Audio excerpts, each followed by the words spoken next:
ஒரு கைதட்டிகளை கொடுத்து பாராட்டலாம். என்னமோ வேற எதுக்கும் வந்து உட்கார்ந்த மாதிரி உட்காந்துருக்கு. என்னமோ நாடகம் பார்க்க வந்த மாதிரியே இருக்கு. நாடகம் பார்க்கறது எப்படிங்க பார்க்கணும்? நாடகம் பார்க்கறது எப்படி எப்படி நாடகம் பார்க்கறது எப்படிங்க பார்க்கணும்? அதைத்தான் அவனை கேட்குறேன். எப்படி அதைத்தாங்க உங்கள்கிட்ட கேட்குறேன்.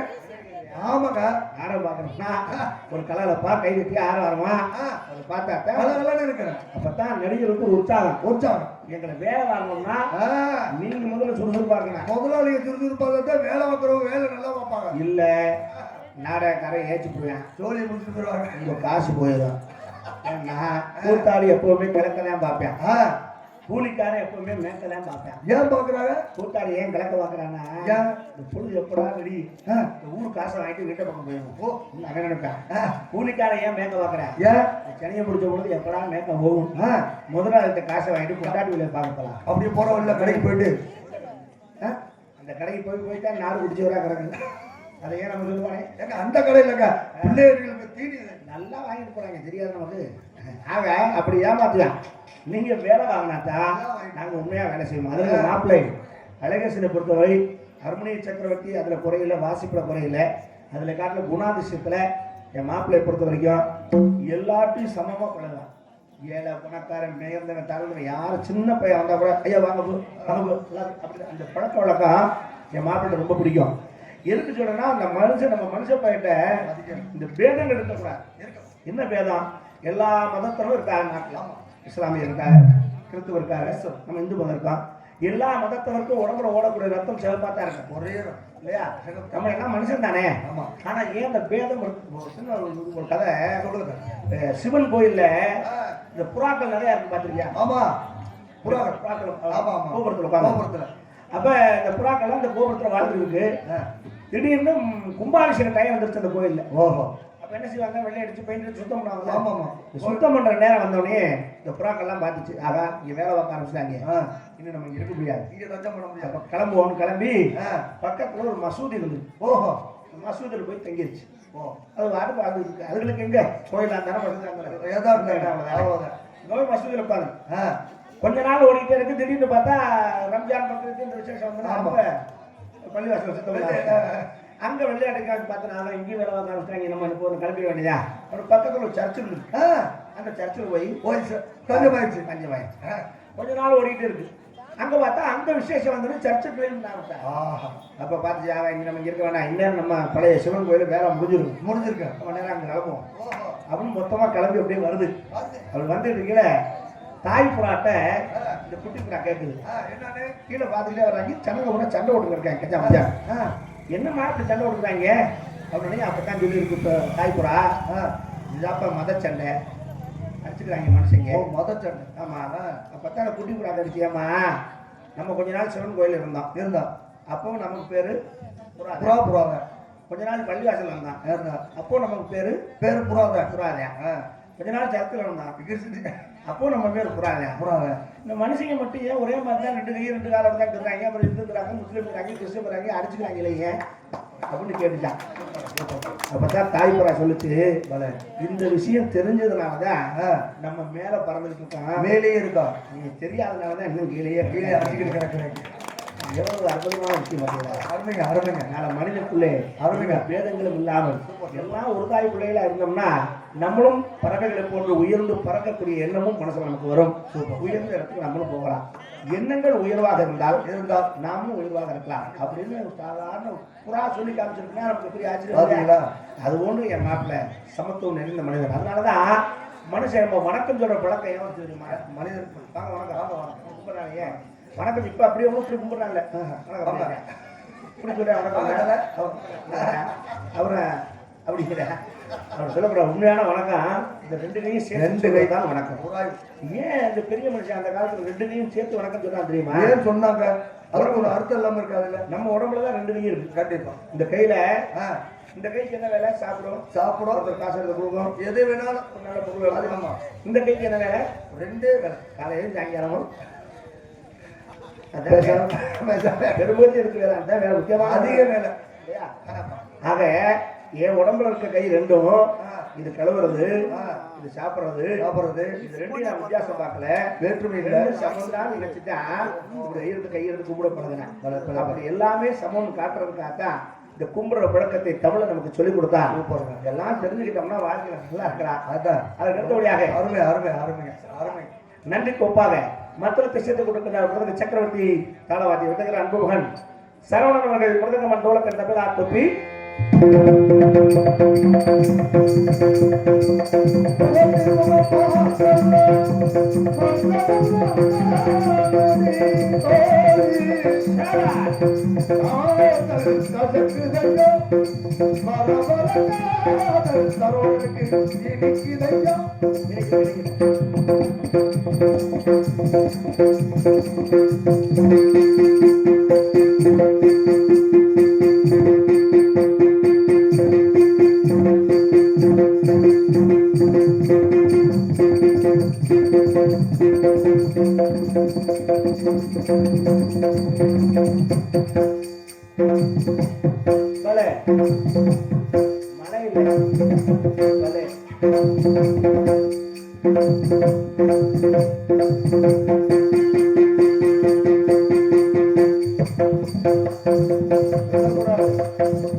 சுறுசுறுப்பு சுறுசுறுப்பு.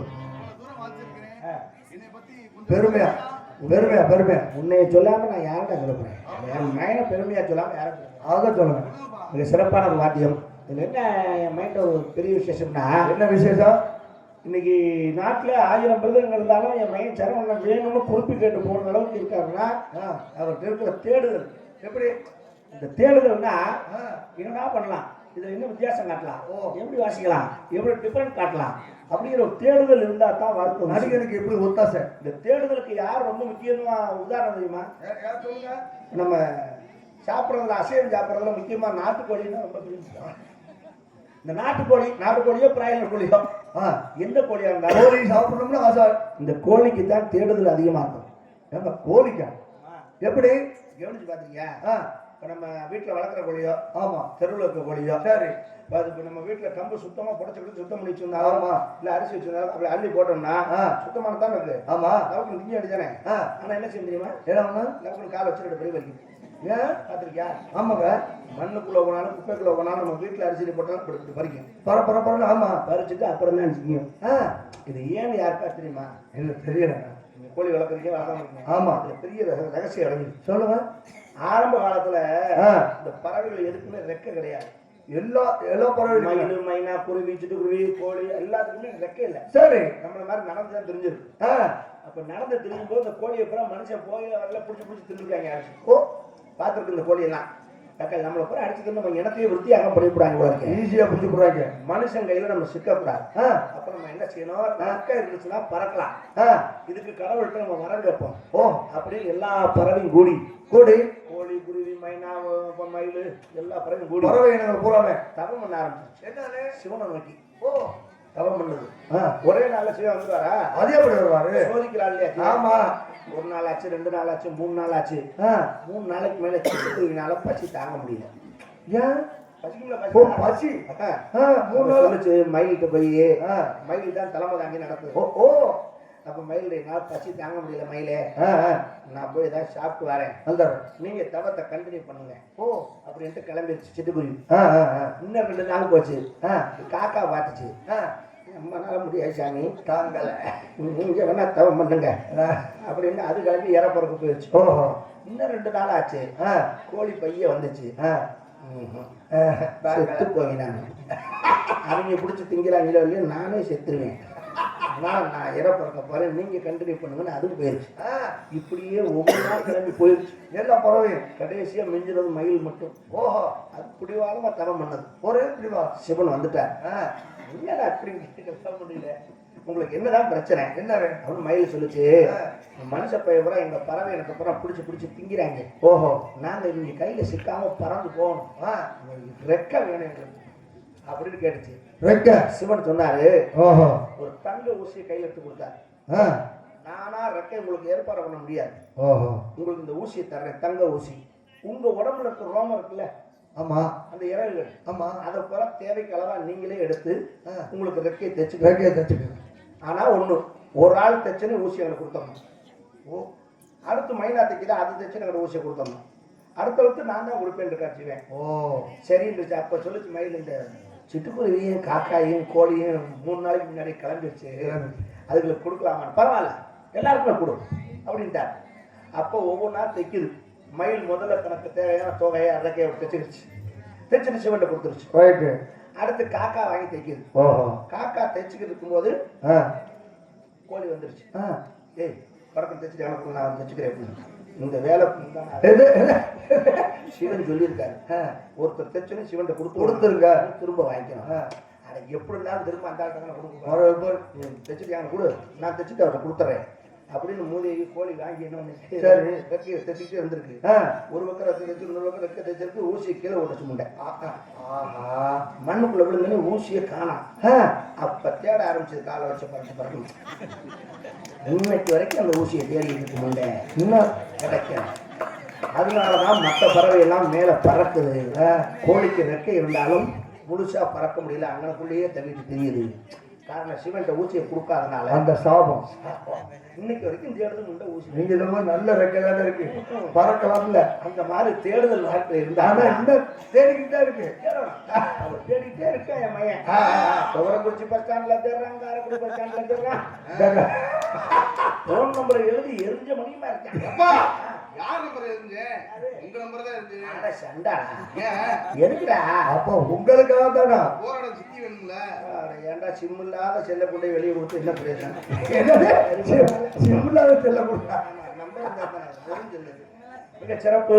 இங்கே ஆளுநர் மிக சிறப்பாக சேர்த்து கொண்டிருக்கிறார் பலவாத்தி சக்கரவர்த்தியின் அன்பு தம்பி பார்த்திருக்கிற கார்த்திக் அவர்கள், நாமனூர் கார்த்திக் அவர்கள் ஆளுநர் சேர்த்து உங்களை மகிழ்ப்பார்கள்.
சூப்பராக கட்டாங்க. ரொம்ப வசதியானவர்களுக்கு என்ன மாண்டோலாம் போட்டு வாங்கிக்கிறாங்க.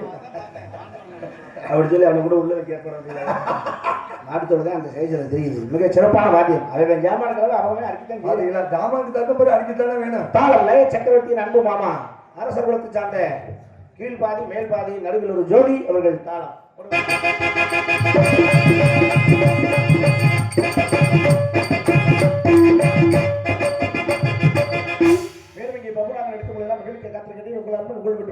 உங்கள் அன்பை மாதிரி வென்று காத்துக் கொண்டிருக்கும் ஆர்பி அறிஞர் நான் என்னால் பப்புன் காமிக்கும் உங்களை சாமியா இருக்கிறது. என்னோடு இருந்தீங்க எல்லாம் முடிஞ்சிருந்தா வந்து அபயார பார்க்கலாம். என்னோட இருந்தீங்க நாட்டியவாட காத்திருக்கா யானைக்கு யானை தோல் கொடுத்தது போல எடைக்கு எடை ஆடல் அரசி அபிநய சுந்தரி நாட்டிய தாரகை நட சிங்காரி ஏபிகே பரிமளா அவர்கள் டான்சர் காமிக்கு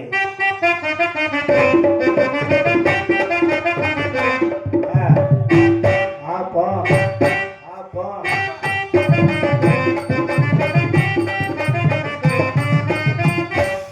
பொம்பளை பிள்ளைல பூரா நம்ம வீட்டுல இருந்து நாடகத்தை கூட்டியாரு பெரும்பாடா இருக்கு. அது சரி. நீ திரும்ப அந்த பிள்ளைல பூரா அடுப்படிக்கு அனுப்ப பாக்குறேன். சாப்பிடணும்ல பணியாரம் சுத்து தெரியா எல்லாம் உங்க சௌகரியத்துக்காக தான். ஏன்னா புள்ள ஒட்டியெல்லாம் வீட்டுக்குள்ளேயே சுத்திக்கிட்டு இருக்குதுங்க. அடுப்படியே வச்சு வேலை சிறந்த முறையிலே ஒலிபெருக்கி அமைத்து பெருமைப்படுத்திக் கொடுக்கிறார்கள். ஒலி அண்ட் ஒளி அமைப்பு சேகர் சம் சர்வீஸ் கஞ்சநாயக்கன்பட்டி. பாட்டு எனக்கு ரொம்ப மனசுக்கு பிடிச்ச பாட்டு. அப்படி சொல்லுங்க. என் லைஃப்ல ஒரு மறக்க முடியாத ஒரு பாடல். ஏங்க என்ன பாடல்னா, அப்போ இந்த பாடல் டி.எம். சௌந்தரராஜன் அவர்களும் நானும் சேர்ந்து பாடிய பாடல். எனக்கு சொல்லவே இல்லை இவ்வளவு நாள். நீ கேட்கல இல்லை, நான் என்ன சொல்றீங்க? கேட்டதில்லை. இன்னைக்கு தான் சொல்லி இன்னைக்கு தான் நீங்க சொல்ல வந்த. நம்ப முடியுதா? ஏங்க நம்புற மாதிரி தாங்க இருக்கு. இருக்கா? இருக்கு. நம்பிச்சுன்னா சந்தோஷம் தான். முதல்ல ஆரம்பத்தில் நானும் அப்படிதான் சொன்ன, வீட்டில் ஒருத்தர் நம்ப மாட்டேன்னாங்க. ஏன் நம்மனா தான் ஜோரனே நம்பிட்டேன். நம்பிடாத. டி.எம். சௌந்தரராஜன் அவர் வந்து ரெக்கார்டிங்ல பாடிட்டு இருந்தாரு. ஏங்க 2 பேரும் தானங்க பாருங்க. ஆமா, அவர் ரெக்கார்டிங்ல பாடிட்டு இருந்தாரு. சரி, நான் பாத்ரூம்ல பாடிட்டு இருந்தேன். அது ரெக்கார்ட் ஆயிடுச்சு, ரெக்கார்ட் ஆகல. அவங்க ஒரே டேப்ல பாடுறது உண்மைதான், மாற்றம் கிடையாது. சிறப்பான ஒரு பாடல். பாடிக்கிட்டு நான் பாடுறேன். நாடகத்தை அமைத்து கொடுத்த பெருமை நாடக அமைப்பாளர் அருமையினார் நமது வேப்பம்பட்டி சார்ந்த எஸ்பி ரவி அவர்கள் நாடகத்தை அமைத்திருக்கிறார்கள். இந்த நாடகம் மாத்திரமல்ல, வேறு எந்த நாடகமாக இருந்தாலும் சிறந்த நடிகர்கள் கூட சிறப்பாக நாடகத்தை தெரிவித்துக் கொண்டு நாடகத்தை காண வந்திருக்கிற உங்கள் அனைவரும் வருகிறவர்கள் அன்போடு வரவேற்கிறார்கள். தெய்வத்திற்கு ஐயாவு செல்வி பாக்கியம், கே காளிமுத்து தமிழ்ச்செல்வி, கே தனலட்சுமி குடும்பத்தார்கள் ராக்கம்பட்டி என்பதை மகிழ்வு தெரிவித்துக் கொண்டு அப்புறம் சாப்பாடு வயிறார சாப்பிட்டா. ஆனால் எல்லா ஊர்லேயும் சாப்பாட்டுக்கு தான் தொட்டுக்க கறி வைப்பாங்க. ஆமாம், இங்கே கறிக்கு தொட்டுக்க சாப்பாடு அது சாப்பாடை காட்டிலும் கூட கறி சாப்பிட முடியல. அள்ளி அள்ளி அள்ளி அள்ளி அந்த பரிமாற மனசு சில பேர்லாம் சட்டியில் நிறைய இருக்கும், கரண்டியை காமிச்சு இருக்காங்க பரிமாற. அப்படிலாம் இல்லாம அள்ளி தள்ளுறாங்க. நம்மளால வேண்டாம் வேண்டாம். ஆமா, அப்படி சாப்பாடு பரிமாறினவங்களுக்கு ஒரு மனமார்ந்த நன்றியும் பாராட்டுகளும் தெரிவித்துக் கொண்டு அடுத்து நான் பொம்பளை பிள்ளை அனுப்பணும். போறதுக்கு முன்னாடி ஒரு சின்ன விஷயம் எடுப்பேன். ஆமா, நான் கேட்கறவங்களுக்கு ஒரு கேள்வி மட்டும். நல்ல கேளுங்க. நாங்க சொல்ற மாதிரி இந்த உலகத்துல இந்த முதல் 84 லட்சம் ஜீவ பெருமை இருக்கு. எவ்வளவு உயிரினம் இருக்கு. இதுல ரொம்ப உயர்வான உயிரினம் எது? இதுல எது ரொம்ப மோசமானது? இருக்கிறதுலே நம்ம மனுஷன் தான் சொல்றோம். இருக்கிறதே மட்டமான பய மனுஷன். இருக்கிறதே நம்ம தான் பெரியாள் பெரியாள் சொல்லிட்டு இருக்கோம். தவறு. நீங்க நினைக்கிறதா தவறு. இருக்கிறதுலே மோசமான பிறவி மனித பிறவி. என்னங்க இப்படி சொல்றீங்க? ஆனா அப்பயார் என்ன சொல்லிவிட்டா, அரிது அரிது மானிடராய் பிறப்பதாருது. அதனின் அறிவு கோன் குருடு செவிடு வேடு நீங்கி பிறத்தல் அறிது. ஓ, அப்படின்னு என்ன அர்த்தம்? என்ன இல்ல இங்க கேக்குறீங்க? ஐயோ, கூன் குருடு செவிடு வேடு நீங்கி பிறத்தல அப்படின்னா என்ன அர்த்தம்? என்னங்க இது? கூன்னா கூன் விழுகாம பிறக்கணும். செவிடுனா காது கேட்காம. பேடுன்னா என்ன? பேடுன்னா இந்த வாசிக்கிற ரிதம் பேடு. ஏய் அவையா நீ டிஸ்கோட ஆடினா பேடுன்னா இந்த பேடு இல்ல. பேடு என்பது ஆணும் அல்லாது பெண்ணும் அல்லாது அலித்தன்மை வாய்ந்ததுன்னு எனக்கு அர்த்தம். அதைத்தான் கூன் குருடு செவிடு பேடு நீங்கி பேடு நீங்கி இதெல்லாம் இல்லாம பிறந்தா இந்த பிறவி உயர்ந்த பிறவி அப்படின்னு நம்ம சொல்றோம். சரி, ஆனா ஆடு மாடை காட்டுல நம்ம மோசம்னு நான் சொல்லுவேன். ஏங்க ஆடு மாடுக்கு எத்தனை அறிவு? 5 அறிவு. சபாஸ். நமக்கு 6. இல்ல 6 பெருசா 5 பெருசா? 6 தாங்க பெருசு அப்படி நீங்க சொல்றீங்க. மனுஷன் நடந்த பாதையில புல்லு முளைக்காது. ஆடு மாடு நடந்த பாதையில புல்லு முளைக்கும். ஆமாங்க. இதுல யாரு பெருசு? யோசிச்சு பாரு. ஒண்ணு வேணாம், சின்ன சிம்பிளா சொல்றேன். வீட்டுல சாமி கும்பிடுறியோ, ஆமா, கிரகப்பிரவேசம் பண்றியோ, இல்ல இரும்பு கட்டுறீங்க, பிள்ளையார் பிடிச்சி வைக்கணும். ஆமா, மஞ்சள் இருந்தா மஞ்சளை பிடிக்கலாம். ஆமா, இல்லைன்னா சாணம். சாணத்துல பிள்ளையார் பிடிச்சி வச்சு ஒரு குங்குமம் அப்படி வச்சு பூ வச்சு கும்பிடலாம். இந்த சாணம் மாடு மாட்டுக்கு எத்தனை அறிவு? 5 அறிவு. அது சாணத்துல பிள்ளையார் பிடிக்கலாம். ஆமா, நீங்க 6 அறிவு தானே? ஆமா, ஏன்னா உங்க சாணத்துல பிள்ளையார் பிடிச்சிருக்கீங்களேன். இல்லப்பா, நீங்க உயர்வானவங்க தானே. வேணா பிடிச்சி வச்சு அதுக்கு சந்திரன் குங்குமம் வச்சு அப்படி கும்பிடுங்களேன் பாப்பா. என்னடா நீங்க 6 அறிவு? அதுல சவாலே போட்டாலும் நல்லா யோசிச்சு பாருங்க. அந்த காலத்துல மண் தரை வீடு இல்லையா? ஆமா. அப்ப சாணம் தான் போட்டு முழுவாங்க. வீடு முழுகிறது. சாணத்துல வீடு முழுகியாச்சுன்னா, சாணம் போட்டு வாசல் தெளிச்சாச்சுன்னா அது ஒரு அழகாகவும் அது ஒரு மனமாவும் இருக்கும். அதுக்கு 5 அறிவு தானே? 5 அறிவு தான். ஆமா, நீங்க 6 அறிவு தானே? ஆமா. நீங்க உங்க சாணத்தை வீடு முழுகுங்க. எவனா வீட்டுக்குள்ள வருங்க? வீட்டுக்குள்ள இல்ல, யோசிச்சு பாருங்க. அந்த ஊர்லயே இருக்க மாட்டாங்க ஒரு வீட்டுல. இப்ப நீங்க 6 அறிவு உயர்வா பேசுறீங்களா? அதுக்கு சொல்ல வரேன். இப்ப கோயில் கும்பாபிஷேகம். ஆமா. இப்ப வீடு கிரகப்பிரவேசம். இந்த பசுமாட்டுடைய கோமி இருக்குவார். ஆமா, மூத்திரம். அதைத்தான் ஐயர் கேட்பார், பஞ்சகவியம் கொண்டு வாங்க. பஞ்சகவியம் அப்படி கொண்டு வந்து அதை கொண்டு வந்து இந்த மாயிலையை போட்டு இந்த வீடு முழுக்க அப்படி தெளிச்சு விடுவார். ஆமாம், அப்படி தெளிச்சு விட்டா அது வீட்டுக்கு தோஷமா நீங்க கண்டிப்பா. கஞ்சரி நீங்க யாரும் தானே ஆமா, உங்க மூத்தத்தை கொஞ்சம் இவ்வளவு மூத்த தெளிக்கல பாத்ரூம்ல வந்து பாத்ரூம்ல போயிட்டு தண்ணி ஊத்த விடலாமே உள்ள நுழைய தண்ணி ஊத்துனா கூட வாடகை வந்து மறுபடியும் டெட்டாயில ஊத்தணும். அப்புறம் என்னடா நம்ம ஆரோக்கியம். சரி இவ்வளவு வேண்டாம். கோயிலுக்கு போறீங்க, சாமி கும்பிடுங்க. ஆமா, நெத்தி நிறைய பட்டை பல்லு அந்த திருநீர் எதுல இருந்து வருது? சாணம். கன்று ஈனாலு பசுமாட்டின் சாணத்தை வில்வ இலை சேர்த்து நிழல் உணத்திலே காய வைத்து அதை அரைத்து அதை சலித்து அதை விபூதியை எடுத்து கடவுளுக்கும் வைக்கிறோம், நம்மளும் எடுத்து பிரசாதமா வாயில போட்டு அவ்வளவு பக்குவப்படுத்தி அது கஞ்சரிடா. வா. ஏன்னா உங்க சாணத்தை காய வச்சு நல்லா அரைச்ச பொடி விட்டு டப்பால போட்டு வச்சு டெய்லி வாயில எழுதி போட்டு நெத்திலிட்டு என்னப்பா இது கேட்டா 6 எதுவும் உலகத்திலேயே ஏமாத்துறதுல மனுஷ பைய மாதிரி ஒரு தேவனும் கிடையாது. எப்படி சொல்றீங்க? கடவுளையே ஏமாத்தலாம், நம்பலாம். ஏமா மனுஷனா? நிச்சயமா. எப்படி சொல்றீங்க? இப்ப படைக்கிறது பிரம்மா, ஆமா, காக்கிறது மகாவிஷ்ணு, மகாவிஷ்ணு, அழிக்கிறது சிவன், உயிரை பிடிக்கிறவன் யமதர்மன். அவனையே ஏமாத்திருக்கான். எம்மனை எப்படிங்க ஏமாத்த முடியும்? எவன் எம்ம தர்மராஜா, அவர் தர்மராஜா. அவனுக்கு சித்திரகுப்தன் ஒரு கணக்குல. ஆமா, அவர் கணக்குல ஒரு ஏடு வச்சிருப்பார். சரி, அந்த ஏடுல வரிசையா ஒவ்வொருத்தர் பேரா இருக்கும். என்னது பேரு? ஓ, இவன் ஆயுள் இன்னைக்கு முடியுது, இவன் ஆயுள் இன்னைக்கு முடியுது. அதை படிச்சு பார்த்து எடுத்துட்டா ஒவ்வொருத்தர் உயிரா பிடிப்பார். ஓஹோ, அப்படி கூட ஒருத்தர் உயிர் ஆயுள் முடியுது. ஓ, அவன் வீட்டுக்கு நேரா வர்றார். யாரு? யமதர்மை. அப்படியே வாசல் வந்து நிற்கிறாரு. இவன் கதவை திறந்து பார்த்தோன்னே அரண்டேன். ஏன் என்னடா இப்ப கண்ணங்கிறேன் கையில சூழத்தோட பாசத்தோட நின்றா பார்த்துட்டு ஒரு நிமிஷம் அசந்துட்டு யோசிச்சிட்டேன், என்ன யாரோ நாடகம் பண்ணிக்கிறேன் ஓடுது, ஏதோ பகல்லே வந்துட்டேன் வசூலுக்கு வந்திருக்காங்க. அப்ப என்ன அவசியம் போட்டு டேய் நான் உண்மையிலே யமன்டா அப்படின்னா, நீ எவன்டா அப்படின்னு சத்தியமா யமன்டா அப்படின்னா, என்ன விஷயமா வந்திருக்கேன் தம்பி, நான் யாருடைய ஆயுள் முடிவடையுதோ அந்த ஏர்ல பார்த்து வரிசையா பார்த்து உயிரை பிடிப்பேன்.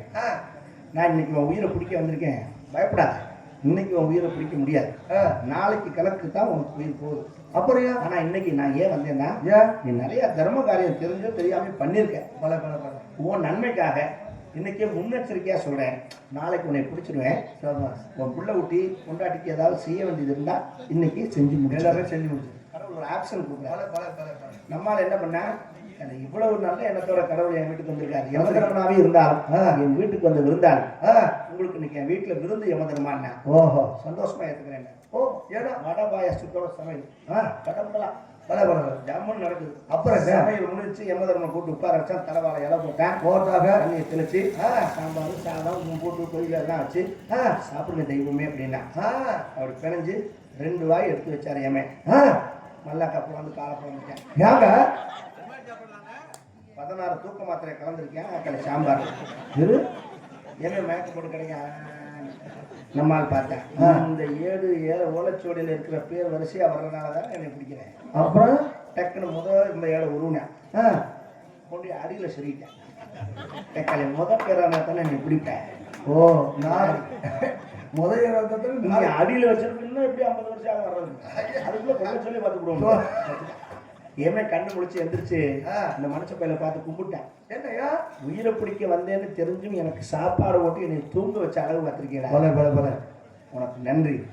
நான் அன்னம் விட்டு வீட்டுக்கு துரோகம் செய்ய மாட்டேன். அதுக்கு ஆனாலும் என் தர்மம் உன் உயிரை பிடிச்சாகணும். ஓ உனக்காக ஒரு சலுகை செய்ய இவர் ஒரு ஆப்ஷன் கொடுக்குறாரு. ஓ இவர் என்ன யமதர்மான்னா, வழக்கமா ஓலைச்சுவடி மேல இருந்து தான் பேர வரிசை எடுத்து வருவேன். சரி உனக்காக நான் இன்னைக்கு அடியிலிருந்து எடுக்கலாம்னு முடிவு பண்ணேன்.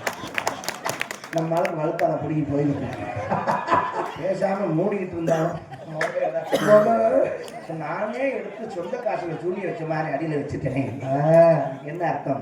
என்ன நினைத்தாலும் இறைவனை நாம் ஏமாற்ற முடியாது, விதியை மாற்ற. அவன் என்ன எழுதுகிறானோ அதுதான் நடக்கும் என்று தெரிந்து அனைவரும் இறைபக்தியோடு அவனர்களால் அவன்தால் வணங்கி வாழ வேண்டும் என்று அன்போடு கேட்டுக்கொண்டு மீண்டும் உங்களை சந்திப்பது பிரியா அவர்கள் அவன்தால் பண்ணிட்டு அப்படி சொல்லுங்க. அவனை கும்பிடுவதற்கு கூட அவன் அனுமதி வேண்டுமா? எல்லாருமே நல்லா இருக்கணும்.